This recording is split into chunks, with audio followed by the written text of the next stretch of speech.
یک آهنگ میخوانم، البته درد دل دو تا جوان را، یک دختر یک پسر را. چطور؟ کف بزنیم به خاطر همین دو تا جوان. البته مشخص نیست.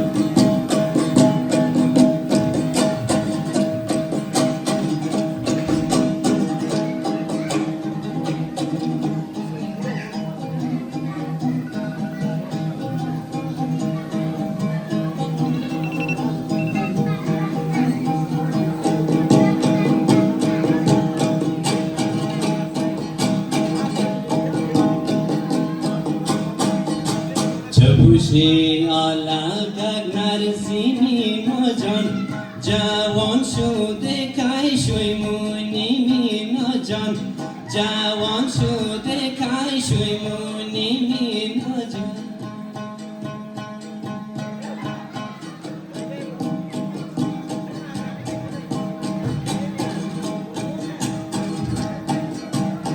خریداری بسیار داری داغی بگوی مرا قبول داری نجان بگوی مرا قبول داری نجان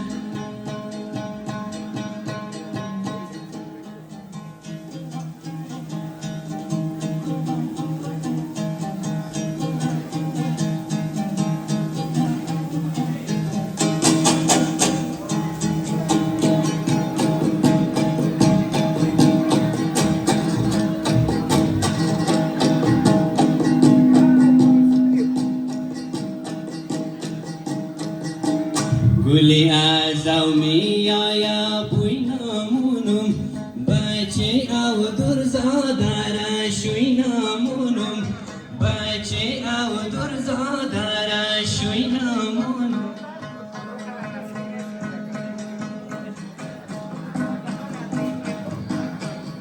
بچه او درزاده دوستی ندارد بغیر از دشمنی یاری ندارد بغیر از دشمنی یاری ندارد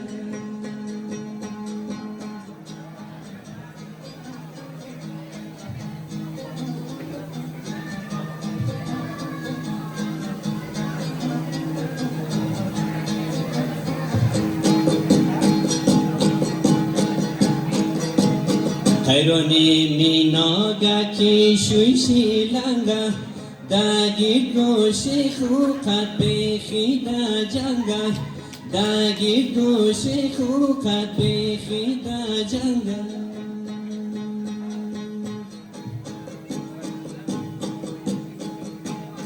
می ناگه خوچی بی جوره دا آغل دا بینی دختر آزی قشنگه دا بینی دختر آزی قشنگه دا